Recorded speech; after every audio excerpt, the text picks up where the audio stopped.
Of course, my name is Scarlet Bicknell, and this is my project, the Firefly project. But before we get to that, I want to tell you about me. I am a D&D fanatic, which takes up most of my time. I am transgender, if you are wondering my state of dress. I am a gamer, and that is actually where the inspiration for this project came from. And I've taken AP Comp Sci, I've taken CAD, and I've taken engineering design. And I have a CSWA in SolidWorks. That's my certification. And let's also get to my advisors, which I still can't find my dad's picture. It's funny. It just vanished into the void. So we have my father, Corey Shirelli, who is my ideas bouncer. We have my mother, who is absolutely unrealistic about this project and thought that I could get this done in the allotted time and make the full vehicle. I have Davian, who is, we'll call him technical support. He could not be here, sadly. And then I have Nifla, who is unemotional support. I love you, Nifla. You don't help a lot. I know, right? And then, of course, what in the world is Firefly? What is the Firefly project?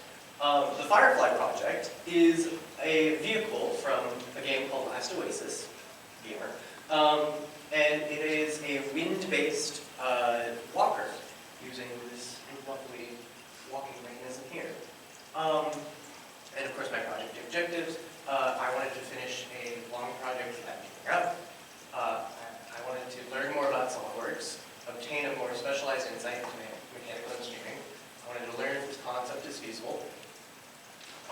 I don't know yet. It's not done. And of course, the fifth objective was fine. First one is in progress, because I still haven't finished this project. The second one, I have most certainly learned more about SolidWorks. It's been, especially the motion studies. Objective 3, I have learned a lot about mechanical engineering and all of its multifaceted loveliness. And then, of course, I still don't know if this is feasible in the slightest. And fun, questionable. We'll get to that later. Timeline. So my original timeline was that I wanted to get the legs done in roughly a little over a week.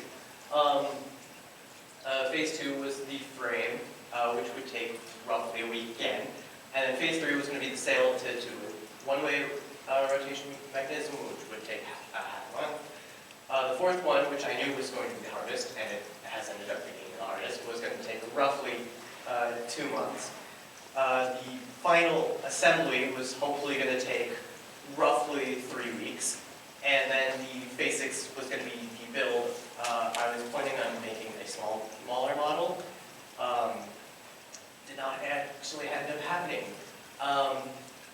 As phase 1, the legs, luckily that didn't take as long. That was pretty short. Phase 2, the frame, that took longer than I expected because it was hard to determine the actual dimensions of this frame. But we got there after a little over a month.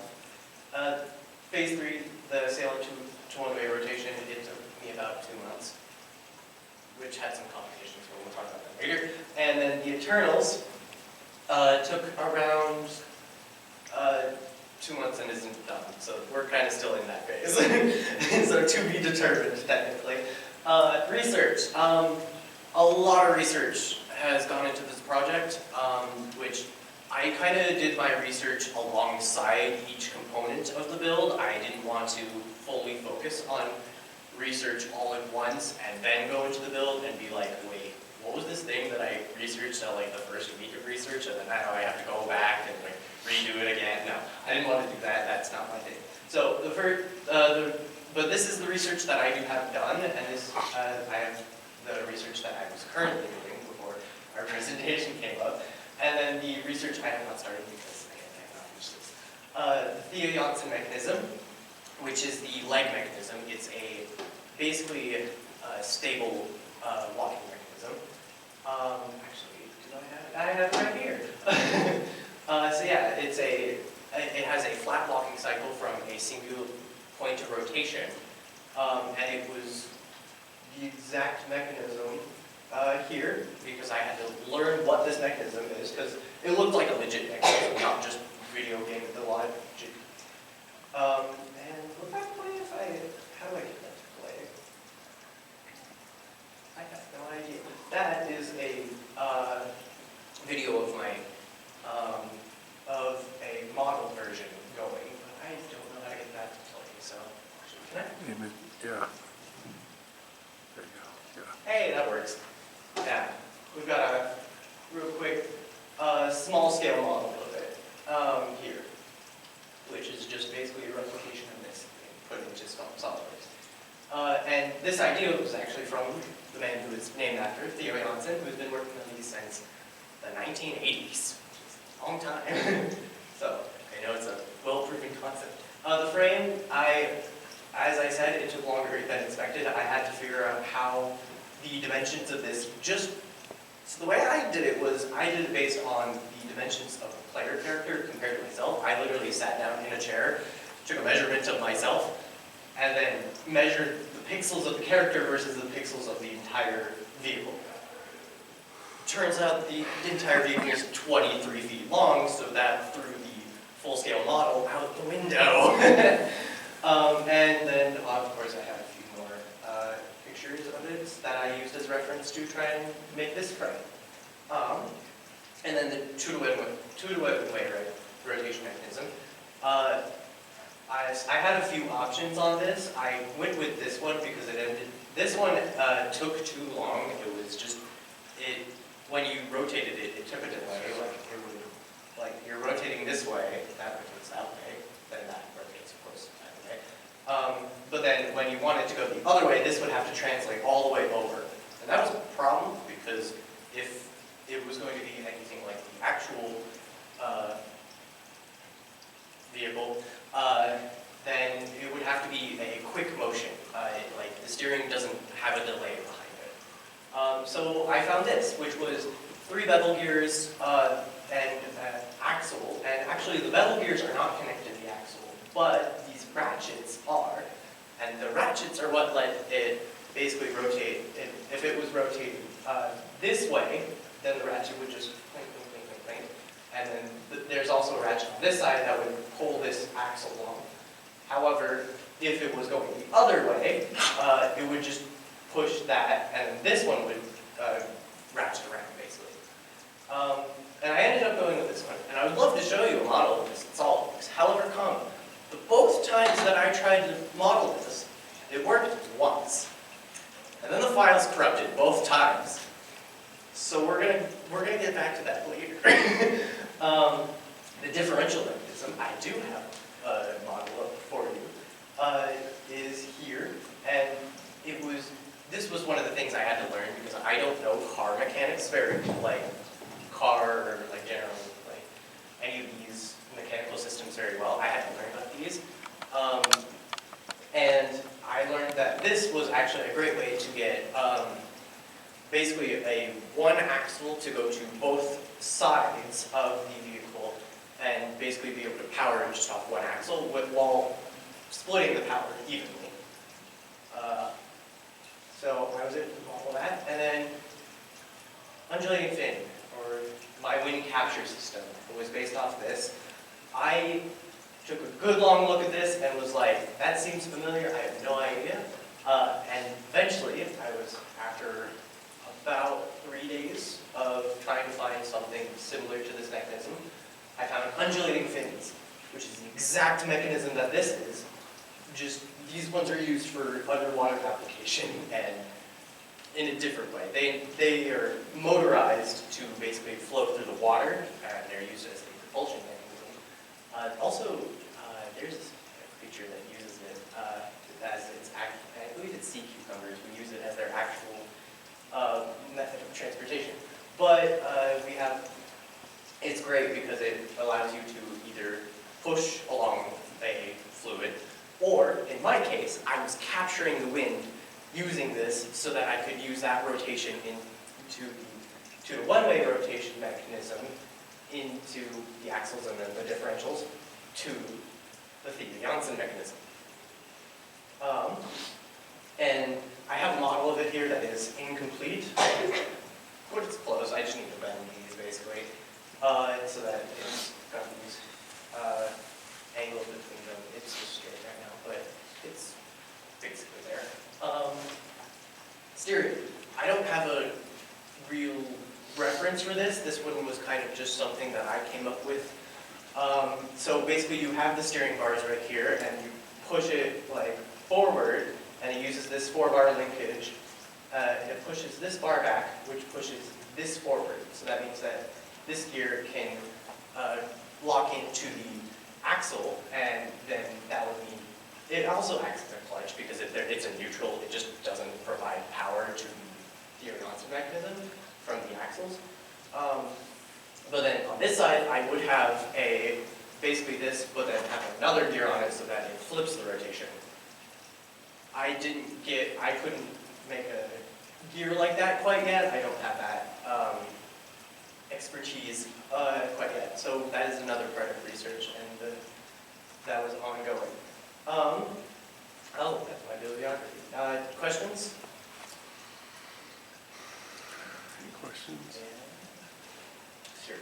You kept mentioning the 1 to 2-way system. What does that mean? So this basically is you put in an input, and that is, and you can put it in either way, clockwise or counterclockwise, and it will always output a clockwise output. It doesn't matter, even if you shimmy it, it'll always do clockwise. Yes. So, now that you have the schematics, how long did it take you to actually make this if you were to do this in real life? Well, I actually don't have all the schematics. I still made the brakes, the flywheel, the axles, the balancing, and the material assignments. But, so I would estimate if I was going at the same speed as I have been for the rest of the project, it would take maybe another 6 months to get a model before I moved on maybe a month to get the full model. Yes, Nestle? If you had the time, resources, and the money to make an actual full-size model, do you think that it could actually work in real life? No idea. That's why I did this project, to see if it was feasible in the slightest. Yes, Bella. You said you were going to connect the 2-to-1 and the differential. How exactly would you do that? So basically, if I go to, okay, so, hold on. Give me a second. I need to formulate how I would answer this question. So, this sail mechanism captures it, and then the 2-to-1 way, it goes into there. And then I would probably just use either axles and maybe some gearing to connect that to the primary axle, which would go under here, and then the differential is under that, which goes to the, which it would go along this one, which would rotate this, and we would go to the Thiebaud-Janssen mechanism. Does that answer your question? Yeah. Okay. You didn't open that. I cannot remember your name. I'm so sorry. So I just want to clarify, because I'm a little confused. So the sails, that captures the weight, that's connected to your 2-way, 2-to-1 way? 2-to-1 way, which is connected to your differential, which allows it to have that rotation. Yes. Got it. All right, so with your differential, is that just open diff where the gears are fully free spinning? Yes.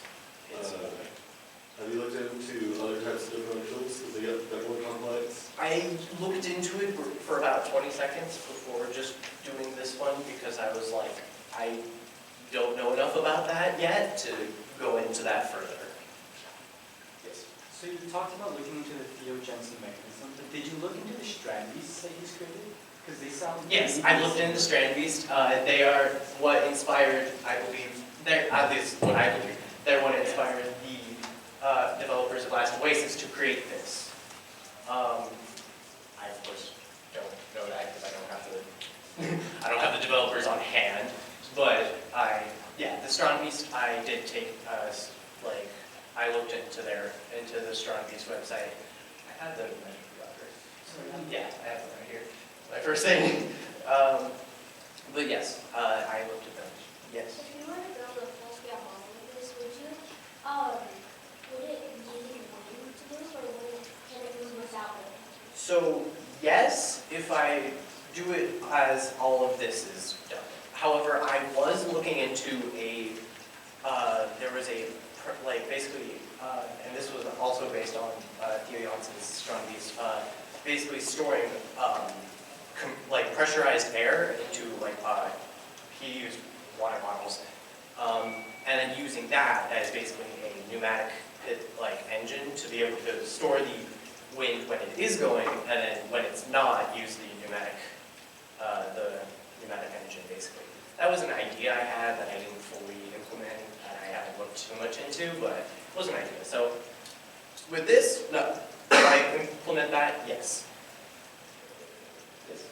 If you were to make like a physical model, how big do you think you would make it? If I'm just making, so the full thing's 24 feet, so I figured that it would be maybe 3, I think this is 3 feet. About this big, maybe this tall, a little taller, something like that. Yes, Do you know, if you were to build it, what type of material you would use? no, I have not done material science quite yet. I know that in the game they use wood and then bamboo for the wings, and yeah, I know that's what they use. And then they also use fiber ropes here. I think that's just for the chest. Anything? Okay, thank you.